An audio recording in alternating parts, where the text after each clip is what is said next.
Andrew Forman, welcome to the show. Excited about having you on. Every time I have a young entrepreneur on the show, it really does inspire me, and I hope it inspires other people to take the big leap. So, welcome to the show. Thanks so much for having me. I'm excited to be here. It is something that in our society is really a great thing to create a company, to go out there on the thin branches of life, chart a path that has not been charted before, and start something new. And when I saw your concept and what you're doing, it's pretty awesome. Let's talk a little bit about the app that you've created and why I think it's so cool. So let's kind of get the audience to understand what it is that you do. Yeah, so we help brands run donation incentives, and donation incentives are not yet a household name, but they should be. And what that basically means is, hey, brands are trying to get away from discounts at every step, right? They know that being a discount brand has all sorts of knock-on bad effects, and it kills margins right up front. On top of that, they're trying to weave in social impact in a genuine and authentic way. That same marketing meeting, just a different topic. And so GIVZ comes and combines those two things, allowing brands to run these donation-based incentives like spend over $100 on our site, get $10 to give to a charity of your choice, or spend over $50, get 5% of your purchase back to give to a charity of your choice. Those types of things are what we're helping brands run and helping them be able to profit from giving back while doing some real good. And that's cool. Just think about it. So, audience, this is a way that companies can donate to charities of your choice, right? So you get to go on there and pick the charity you want it to be donated to, right? And sometimes they'll give you choices, sometimes they'll have options. So tell me about how do they pick which ones they're doing? Yeah. So when you make a purchase as an end consumer, you see, okay, if I spend over $100, I'm going to get 10% to give to a charity that I care about. And so I now spend over the $100. Once I spend over that $100, right after that purchase on the thank you confirmation page, I now have my $10. I see what the brand cares about. So the brand actually gets to say, hey, here are the three charities that I care about most.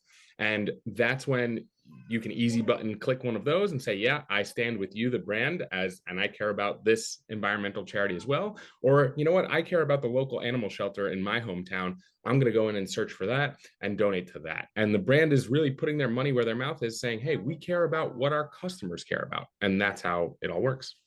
How do you come up with that? So where are you at where you decide I'm going to put together an app that helps companies help people donate and get some marketing benefit out of this? Yeah, so I wish I could say it was a straightforward line right to what we're supposed to be doing, which is what I had just described. For me, it was not a straight line. I had started GIVZ. I'd been running a Venmo for charitable giving type of company for almost 2 3 years before I was on vacation saying, hey, this is not working. It was my first vacation in 3 years. Entrepreneurs know how this goes. And all I could think about lying in bed was the company's not working. What the heck am I going to do? And so that was the main issue. Luckily, I had a supportive wife who had been an entrepreneur before, now an investor, and she said, "Well, you have two options: you shut this thing down, or you pivot." And I knew that there was something there for companies because a company had reached out to me and said, "Hey, I want to be able to replace my discounts with donations." And so it wasn't even necessarily my idea, but at that point in time, I said, "Okay, I think we can pivot this business to really work with brands in particular, and let's see if this works." And so on vacation, we ended up working all through a full day of vacation, just basically putting our heads together, coming up with everybody we knew that ran a retail direct to consumer business. And she made 10 introductions. Again, give her all the credit in the world for doing that on vacation. I started to have some phone calls later on in that vacation. And what came out of it were two brands that wanted to test, hey, can this donation incentive perform versus a discount? And so we set up two A/B tests, one on Facebook, one on email. And we actually ran those two A/B tests, two different brands, both got the same result: 20% uplift in conversion when you use the donation incentive versus a discount. And that was it. For me, I came back from that vacation. My team thought I was crazy. I said, this is it. We're pivoting the entire business. We're going from a direct to consumer business to a B2B, B2B to C ultimately business. We built all the rails that we needed to build at that point, but now it was okay, we need to create a whole new product from scratch. And my team, again, looked at me like I was crazy. We had hired a direct to consumer marketing person, so we ultimately had to let that person go. Should have done that sooner, right? But that was the journey. That's awesome. Those little inspirations, right? And and having the clarity of mind to be able to do that, right? I think that's a big part where, when I talk to people about their entrepreneur journey, it's like, all right, look, do I have the clarity of focus in my life, right? When life gets a little too crazy with all the other drama that happens in there, it's hard to see these ones. But now here, you've relaxed a little bit, you're on vacation, you get inspired, your wife has these great relationships she hooks you up with, and now you start a conversation, and then what happens is that starts to unpeel. It's kind of like a sweater. You find a little thread, you start to pull it, and all of a sudden now you're unwinding the whole sweater.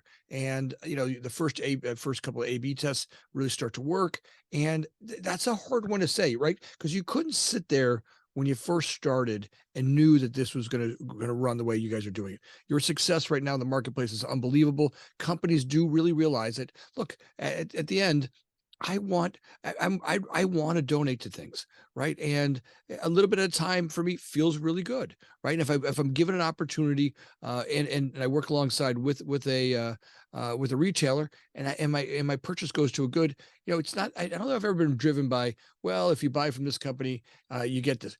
I get more of the, well, now that you've done this, if you spend $100, now you'll get this little motivation.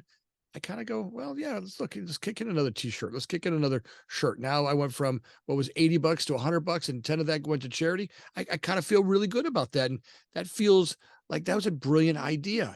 And I don't know that we ever get fully the knowing where we're going to end up in the beginning. It's just knowing that, hey, what I'm doing now is not working. And I find that to be true with most entrepreneurs. We kind of find out not what we want to do, but more or less what's not working more off. And then you kind of go, okay, look, that's not working. I got to put something else in replacement there. And just that thought alone has you start to look for ideas. And then that kind of spirals into more and more opportunities. And then all of a sudden your wife and you guys are talking to people about an idea. And in the conversation with those people, the idea gets created, right? I mean, like Yep. literally in the conversation with them as you're speaking it, it gets created. That's it. That's it. And it adapts really quickly in those early days and continues to adapt to this day. But that's exactly right. We were retrofitting something that we had to help this idea, and then we realized, okay, we need to scrap everything on the front end and build an entirely new product for this because there's so much legs here. This is something that brands are craving. They just don't know it yet, and so let's build this out. Well, I mean, your idea, look, I like to talk more about the business part of it, but what you've done is really amazing, right? Because people, brands have realized that, discount shopping isn't really great for the brand long term, right? Race to the bottom. Right? It's a race to the bottom, right? But when I'm looking at a way of doing this that has me be a better company for the work that we do, right? Where we work together as a community to invest in other great ideas and support others, then you start looking at it going, man, it's not really a discount. It's a way for all of us to shop. And now I leave the brand feeling, hey, look, when I buy from that ABC brand, I got I get a little pick me up, right? That little $10 made a difference in my day. Even though it's a little hit, it's a good hit as opposed to, thinking of the brand as the discount brand. So the idea that you've created has started to really unwind. Now you go from having two tests, and now you're starting to build a team. Let's talk about the journey of going through that, because that's never a linear line, right? There's always a little bit of ups and downs, ups and downs. Let's talk a little bit about how do you start to grow, because there's always a billion things to do every day, and figure out who's doing what, and how to get everybody focused, and building. So let's talk a little bit about how does the next part of the journey go where you start to actually Yeah. build the company. Yeah, so we had actually built up a little bit on the direct to consumer side that wasn't working, right? And so even though that piece wasn't working, we probably needed to get rid of some people at that point in time, and that's harder to do, and we can talk about that later on in this if we want to. But the cool part was now we had something that was working, right? And so how do we make sure, how do I take the learnings from the past 2 years where I was building something that ultimately wasn't going to make it, right? And now I have something that will make it. And how do I start to build up the team there? First things first, I had to get rid of the team that wasn't working, which is a very difficult thing to do. But on top of that, I knew first and foremost I needed a CTO, a co-founding CTO. It couldn't be somebody who was an employee per se. It was needed to be a partner of some kind. And I recognized that not having that in the first 2 years was just uh, So a massive fail. let me just talk a little bit. Help me understand why you decided partner CTO as opposed to employee, and give me a little bit of that insight in there. Is it because you can't afford what it's going to cost to get a great one, and you're going to give away equity to do that? Where's your decision logic, and is it just you want the commitment from them? Where were you at with the idea? Why? I needed a thought partner, right? I needed somebody who could come in, understand the technology sort piece of this in a way that I did not, right? You need to hire for folks that where you don't have expertise, right? And so this was a very clear spot. I'm building a technology company. I need somebody who understands the technology piece of this in ways that I do not, to be able to come in and say, hey, we should build it this way and not this way. And here's why. And or don't even explain it to me necessarily, right? Like the employee relationship would have been, I say, hey, we need to build it in this way, and they would say, okay, I'm going to build it in that way. And a developer can build it however you tell them to build it, but that's not what I needed. I needed a thought partner to say, actually, we should really be building it this way for the future of our business to be able to succeed and to be able to scale. We need to build it this way, and it might take a little bit longer, or this is the way to do it, but I need to have full trust in that person to be able to make those decisions, push back against my ideas, and ultimately say, hey, this is how it's going to run. And so when I got introduced to my now co-founding CTO, I let it lead to my network. Hey, I want to make a big hire here. I want an A+ person. And again, I can't afford to pay them the $300,000 salary or whatever it is that they're going to command. So they are going to be a co-founding CTO and get meaningful amount of equity, not even, not a 1, 2, 3% type of deal, like double-digit percent type of deal. And this is going to be, swallow the ego. It doesn't matter that I've been working on something for 2, 3 years. This is a new path. We need somebody in here who's going to really be, a co-founder. So this is something I think is really important for young entrepreneurs. If you're out there and you're listening to this, this is one of those things where when we got to, in order to grow, sometimes I got to let go of my ego. Right now, there's part of me that I come from an old school, and my parents were like, "Dad, never have partners, never have part." But I realized for many of the companies I have today, I can't be, I couldn't be everywhere. I need people that I could trust. That when I'm not there, right? Just like Andrew said, he's like, we've got to be able to know that the partner that's over there is making decision logic that will support, that they're over there making decision logic that supports where you're going as an entrepreneur, right? Absolutely. Absolutely. You have to have full, it's, I have more faith in his decisions than even mine, right? It's like, that's great. That's what I wanted in a partner. And I got introduced from 3 different people saying that I needed to meet him. He had 2 different people on his side. So there were 5 people introducing us, trying to get us to chat because the backgrounds just meshed so perfectly. And I think that's where that was the best hire that I've ever made. So now you go through the process of finding a partner, right? Yeah. You get a partner, and you've got someone that you could trust. So that you're out there now. Again, that partnership relationship is as much a marriage as a marriage is, right? I mean, it's Totally. literally someone you're talking to every day. You both have different ideas, and now you got to find a way to communicate together and trade ideas and just go through the next growing part together, right? Yep. Yep. And there's up days and there's down days of that. But I think ultimately, when we create a vision that we both can live in, and who's really the visionary in the group? Are you the visionary one who says, I kind of see where we want to go? And he's the technical one who kind of puts it together? That is the general gist of it, although I will say he's very good as well on, hey, how about visualizing it this way, right? How about this is what we do, and throwing those ideas out there, and again, having no ego behind those ideas and saying, yeah, if you like this idea, great. If not, let's scrap it and think of something else. I think that's great, right? Like I kind of get us in the direction, Yeah. right? Partners I have help kind of go, well, look, if you think about this, Right. maybe a better opportunity for us to look at it because they can see things that kind of 10 steps ahead because when they start to develop it, they can That's realize right. this worked for that, this will work for that, and there's more opportunities. Now I start to go, oh, great. And I can use their ideas and start to create other ideas around those that work real well. So as you've done that, and the two of you really started to create the technology. Now, who does all the marketing? Yeah, so I that's one place that I'd say as I'm looking back at, how what could we have done better? I think we really underinvested on the marketing side. So I have an original co-founder who's still with us, who's still with me from the original idea, and he's the only piece of the original team that's still there. And so him and I are really shouldering the marketing piece of this, and we didn't have any particular marketing expertise before we got into this whole game. And so we have tried to cobble that together. We've had a couple of false starts in terms of hiring some marketing people and not working out.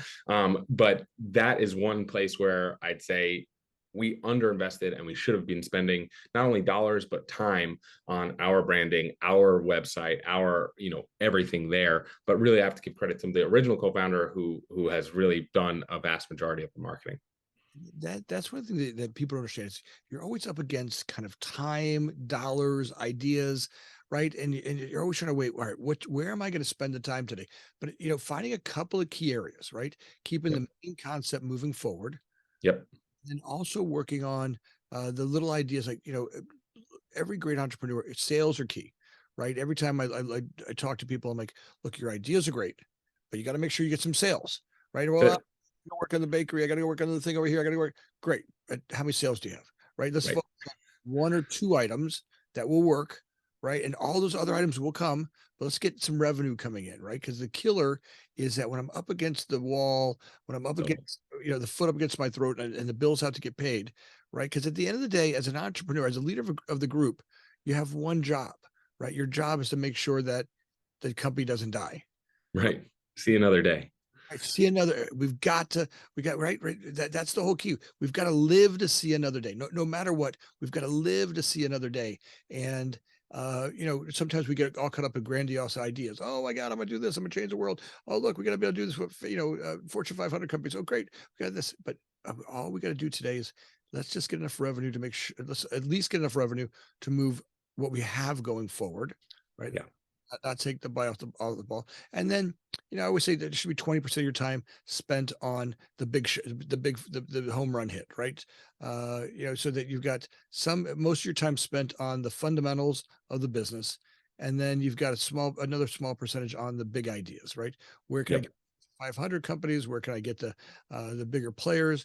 How do I get into Target, and how do I get into Walmart, and how do I become the brand that can do all those things at the same time. So It makes a ton of sense, and there are so many times throughout the entrepreneurial journey where in during that pivot time, people not taking salaries to make sure that that we can continue to make payroll for the people that do need the salaries, and not even need the salaries, but they don't have as much equity, so therefore they wouldn't work without a salary, right? And so that type of trade-off, and just going through the ups and downs, and should we quit, should we not quit, like you said, you can't quit. You have to keep moving forwards. If we had quit instead of, instead of pivoting the business, um, it would be a very different story than today, right? for sure, that's the hardest part, right? Getting up every day, right? Good days and bad days, as long as the company's surviving, right? If I can make it to bed tonight and keep the company alive, right? That's all I gotta do. I gotta make it from now to bed and keep this company alive today. Right. Tomorrow I can get up and I can, shake myself off and go at it again. And sometimes I tell people it's that simple. Literally, if I could just keep the company alive today, right? And it feels like that's short term and short term thinking, and I'm not thinking long term. But look, sometimes it gets when you're starting a company or starting a group, right? Just keeping them together now and knowing that okay, look, if I can make it one more day, then tomorrow we can work on not pissing each other off. I can work on tomorrow, making sure that next week really can make sure that everybody gets payroll, right? Yeah. I can make sure that, hey, I can work on the marketing ideas, which I felt like I didn't. Right? I've got Saturday and Sunday this week, and if we all do an overnight think fest, we can do it. People every time, every day, come up with other ways to, um, to continue to grow their concept, right? Because when you're young and you're just starting out, all you have is time, right? You have no money. There's never enough money, and Totally. you have lots of ideas, but yeah, now you got to work time. Right now, how do we get together? How do we bring our ideas together? How do we really move on really executing? And every moment of every day, really that relentless behavior that it takes to be an entrepreneur, and it's literally relentless, right? You just got to be every single day, every thought focused on what you're doing. I think that's right. I was talking to a friend, a fellow co-founder, my wife who invests in a bunch of founders, right? And we were just chatting about how response time, for example, just an example of what you were just saying, response time is so important, right? And you should be, as a founder, as an entrepreneur, you should be responding to things immediately whenever you can, right? Immediately, not 2 hours later, not 2 days later, and certainly not a week later, right? If your lead investors emailing you, you respond as quickly as you can. Okay, if you're in a meeting, I'm recording something right now, I'm not looking at my email for the next hour, but as soon as I get off, I'm going to respond to everything that I can immediately. You have customer support requests, respond immediately. The amount of, you know, the amount of time share that your business takes up in your mind is 99%, right? Like it's just way too much as an entrepreneur if you're going to be successful. And that is something that I saw even in my own journey. I saw my response times when things weren't going well start to lag, right? Because I was like, I don't know, I can't deal with this, just weighed down too much. And I was like, okay. And then once we flipped the switch and we pivoted the business, what we're supposed to be doing, oh, somebody's emailing me, I have an answer, boom, boom, boom. And I think just response time, just one example of what you're saying, the relentlessness that needs to go into building something like this is just, it's so necessary.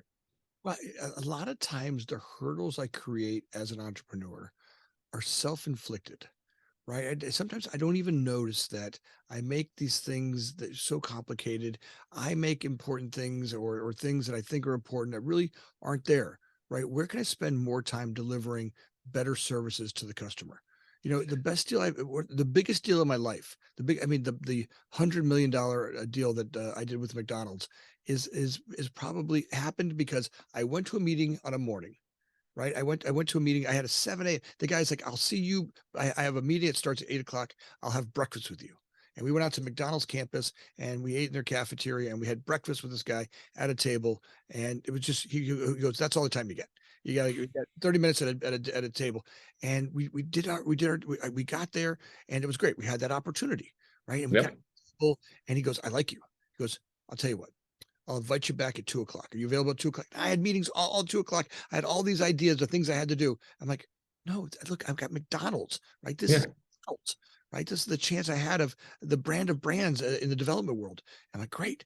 And we went back and I cleared. And I remember we got to the car and we were all just like, oh my God, we got a meeting with McDonald's at 2 o'clock. And there was three of us. We're sitting there. We're just like, oh my God, right? It was this crazy feeling. And we're like, what did they want to say at 2 o'clock? What are they going to do at 2 o'clock? And we went back to the office and we just kind of thought about it a little bit. What did we just say? What did we commit to? What are they asking for us? And they were talking about these remodel plans, and we were really good at it, right? We were really great at doing those smaller remodels for a brand like McDonald's. Changing the wall. When you go to McDonald's, all the new changes that happen inside their dining room. We're great at that, right? So we can do that. And at 2 o'clock, we're going to go tell them how great we are at that, right? And some of the brands we've done that for. And at 2 o'clock, I had no idea what the meeting was. And we walk in and we're sitting outside, and the guys, the people, the handlers that work for this guy, they kind of stop us. They go, "Hey, Joe's running behind." And I go, "Great." And it was like a 45-minute wait. And I go, "Great." We're sitting there and just kind of got a little nervous, right? Because you're sitting in the lobby of McDonald's, right? You're in the world headquarters of McDonald's. And all of a sudden we walk in and he invites us into an auditorium. I didn't know that. I thought we were walking into a conference room to meet with Joe. And we walk in, there's 300 people in the room. I have no idea. I mean, I have no presentation. I have nothing. There's three of us. And they go, how many mics would you like? And the other two guys step back, right? It was like, huh, okay, now I'm on my own. And they hand me a mic and they're talking about, tell us about your company. And I don't know where that came from. Like, I don't know what happened, where the voice came from, but I was passionate. And before we walked out of that room, some of the regions came over and they said, "Hey, we're going to hire you." It was that same day. Now, look, that comes from you love your product. The opportunity, you'll never know when it's going to come. You never know. And if you're not taking care of your business every day with that relentless behavior, somebody else will come in, sneak in and grab that opportunity. And there were 70 Totally. companies at that meeting that didn't get the job, and we did. Right. And how that happens, because you got to be there. You got to be at that moment when you're passionate and you're there. You can't have missed it by being too busy. Yeah. And I mean, there's a huge component of luck that everybody talks about that goes alongside these things, right? Like the fact that he was willing to have breakfast with you the morning of that meeting. If it was the next day, you don't get that opportunity. And so, but you have to create your own luck. You have to say yes to things. You have to go and put your all behind it to be able to say, hey, yes, I got lucky in that moment. I recognize that. But at the same time, I created that luck by showing up to breakfast, by having everything together, and then by executing at 2 p.m. as well. Right. I could very easily say, no, we don't want to meet at 7 o'clock. Because that meant we had to meet at the office at 5. Right. Right. Come in and get our marketing brochures and put our best ties on and make sure we had our company shirts on. We all wanted to look the part. We wanted to be right. And we had to be there at 5. And we were all nervous. We got this meeting with Joe from McDonald's. My God. And it was great. And there is that's the stuff that dreams are made of, right? When we get the opportunities to go out there and execute on something that just starts to unwind from there. And then they gave you a shot, right? And then you get a shot with that brand. And I said to the guys, we went through that. We went through the first 2 remodels until our ears bled. I mean, I will tell you that we spent 3 months, 4 months, every single day, multiple times a day, going through, start the project here, put the stuff here, put that stuff over here. We would go through the schedule and how everything was going to work on that. We went to the job site, we felt it, we looked in walls, we knew that when we executed here, we had a shot with this brand, but it couldn't, if this was one shot we got, right? And we had to execute on that. Now, as an entrepreneur with whatever ideas the young guys are out there, whatever young people are out there coming up with their ideas, whenever you get that opportunity, right, and you get the brand of brands, how do you make sure that the website looks perfect, that when their customers go on there and they click they get the thank you purchase agreement, or thank you for purchasing, the link happens perfect to the donation stuff, right? So there isn't a hitch, right? So that Totally. we really look through that. When you get that first click, right, we don't want it to be drama, right? Because we want to make sure that the customer goes over there, the customer experience is one of, man, you made that easy for us, right? Totally. That was what was amazing. So for us, that brand, that whole thing was, they asked for it to be done in 6 weeks or 8 weeks, and we had it done in 4 weeks, and we delivered on it. And we Yeah. were sitting there and they're like, oh my God. In fact, they never saw anybody do it that way. And then we started doing it in 3 weeks. And it's somewhere we got them down to 17 days. And people were like, oh my God, you do these in 17 days. And it was just a matter of, we had an opportunity. But once we figured out the system, right, it wasn't about just like your website. It wasn't about having to be a genius. It just was, once we figured out what we wanted to do, like once you figure out what you want to do, right now your partner on the tech side starts to fill out the tools and techniques to making sure that it happens even easier. And how does that become a the game Scalable process. Yeah. process, right? So every time we have a new brand that comes in, they plug and play, plug and play, plug and play, and the data that you collect makes it even more intelligent. Yeah, yeah, that's right. And for us now, we've been doing this in this capacity for over a year now, a year and a half, and we're basically the experts on, if you have a brand and you want to increase your average order value 20%, which basically every brand wants to do. You don't want to do it through discounting. It's tough to do it through discounting because it takes off, right? It takes money right off the top. How do you increase that AOV in a genuine, authentic, passionate way? Here's the way you do it. Okay, are you a single SKU brand? Are you a multiple SKU brand? Are you 1,000 SKU brand? What does it look like? What is your average order value right now? We can help you craft that offer. That's awesome. Andrew, as you guys have continued to scale and break through new ideas, I want this to be your sounding board. I want you to come back over to Future Factory and really show off what you guys have done. Look, when I saw what you're doing here, this is a game changer, right? This is an idea that you and your wife came up with, the grand idea, and you are now doing something that I do believe it's the future, right? Where people have the opportunity to make donations to great ideas, and all of us. We're living in a society today. Like, look, a couple bucks isn't a changer for me, right? Today, I've got a couple bucks. I think most of us do. No matter where we are in the American lifestyle, most of us are doing okay. Look, have I gone through tough times? And do I go through tough times? Yeah, the economy goes up and down, and I've got 5 kids and bills. But ultimately, your idea is great. Look, when I can donate a couple of bucks, a few bucks in a spot, and the companies that I'm buying from make that easy for me, it's a no-brainer. It's Well, a it really, yeah. On top of it, it doesn't cost you anything, right? Like to opinion. your point earlier today, it was like as a consumer, you get that. It's almost, you get that positive feeling of, hey, I'm going to support a charity that I care about, but it doesn't cost me anything, right? Like I bought an extra item or two, but that's already in the, but you've already moved on from that. You're just excited that this brand is now giving me $5 to $10, $20, $50, whatever they're giving me to give to a charity that I care about. Now, this is a day where I hadn't thought about a charity that I liked in maybe 7 weeks, but today I purchased from a brand that is genuinely doing some good. I love the brand. I bought a couple more items to hit the threshold that I need to hit. And now I'm feeling good about the brand. I'm feeling good about what I bought.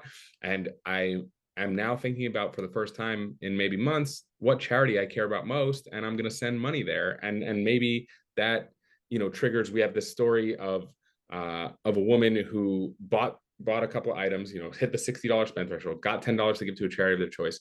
She chose a charity that she used to volunteer at before the pandemic. And now she's like, I've totally forgot about that charity for the past 3 years because we were inside doing nothing. And now, I'm gonna go volunteer there or something like that. Right. And like that is the type of thing where it's just very cool for us to see that. All of us, I fundamentally believe once we get through the stuff that a lot of human beings carry, right? We carry a lot of shame and guilt and crap and a lot of stuff that we do, and we can get all of that in other episodes. But the stuff that a lot of us do, I think ultimately all of us want to support others. Right. We all want to be givers, right? We all want to be givers. So sometimes it doesn't show up that way. We have fears and we show up as takers. But ultimately, the place I feel the best on this planet, all the work I've done on my personal development, when I give more than I take, there's something about that that feels great. And you've tied both together. You've tied incentives for companies to help them make sales and help people feel good. The concept can't lose. It's really a great thing you've done. As you continue to develop, Andrew, I want to make sure that you and your team come on and talk about it. And I want you to inspire others, right, as they go through the idea of creating ideas, right? The concept of creating new ideas, and they're stepping out there like, should I do this? Andrew, what do you tell them? Should they do it? If you have a passion for it, you should do it. If you don't have a passion for it, you should not. It is very difficult, and you need to make sure that you care about this in a way that is going to get you out of bed every morning. That's what I would tell them. Absolutely. If you were to describe being an entrepreneur, how would you describe it? Definitely not as sexy as people think. First and foremost, it is not sexy. It is hard grit, determination, sales. It's all of that. That's how I describe it. I think Elon Musk describes it as chewing on glass and staring over the abyss, right? It literally feels like it's that. But Yeah, ultimately, I felt that way in corporate America. I never knew when the shoe was going to fall. I never knew when I was going to lose my job. I never knew if I was going to piss someone off at the coffee machine. I didn't know if I said the wrong thing in a meeting. Like it was always this weird thing. But as being an entrepreneur, I control my destiny. Now it takes relentless work, right? But it's the work when I hit the pillow at night, right? I know that I've worked my ass off. And in order to be an entrepreneur, I have to work my ass off. And definitely. the only way to be successful, any entrepreneur that's successful, they worked their ass off. If you find me someone who did it easy, somebody gave them, it was some family member or hey, it's great when you say you're an entrepreneur, but your dad gave you the business. You're not crap. Your dad was, or your mom was, or whoever it was that gave you the business. Great. They were the entrepreneur, and maybe you got something, but in order for it to grow anything, it takes lots and lots of thought. Now, if you're up to do that and you're excited about creating a future, right? And that's the stuff that we want. We want to inspire other entrepreneurs to go start today. And it doesn't have to be perfect. You don't have to have it all figured out. You just got to get started. Now, how did Yeah. you, what was the first thing you guys did? Yeah, I mean, get going. Even if you had like, so for me, I was coming out of business school, and I came out of business school and I said, okay, all my friends are, either going back to the jobs they had before business school, or going back into finance, or joining the company they interned with in the middle between years of business school. I was like, okay, I'm going to do this. I remember being in the apartment and just saying, okay, I'm going to get a WeWork, and I'm going to start this business. We're going to incorporate and go through all the legal docs and get going. Right. And I was excited. I was panicked. Both right at the same time. And I think that's probably not a unique feeling, but that is most certainly how I felt. It was exciting to say, okay, we're going to go after this. We're going to start building a team. We're going to have to raise some money. But I was panicked in terms of, what if it doesn't work out? Right. Like, what if, and what if 2 years from then I was dealing with a company that wasn't working, which I was, but and then you pivot, and you survive, stay alive another day, everything that we talked about here today. Andrew Forman, I am so glad to have you on the show. You are everything I love about entrepreneurs. You moved, touched, and inspired me today. I hope we've inspired others today to do the same thing. Thanks for being on. If people want to contact you, what's the best way for them to contact you? Yeah, so you can go to our website, GIVZ.com. You can chat with me or a member of the team there. You can also book a meeting with me there. And then I'm also available on I guess Twitter and LinkedIn. You can find me a Forman22 on Twitter, and on LinkedIn, just find me and shoot me a message. I'm grateful for that. We'll put all the links down below in the comment section. If you like the show, folks, like always, please leave a comment, like and subscribe. And if you really like the show, make sure that you hit the little bell down there. We're grateful for you listening all the way through, and please leave us a comment, and Andrew and I will get that and respond back. So thanks for everything you do, and Andrew, thanks for being on the show, brother. Thanks so much for having me. This was great.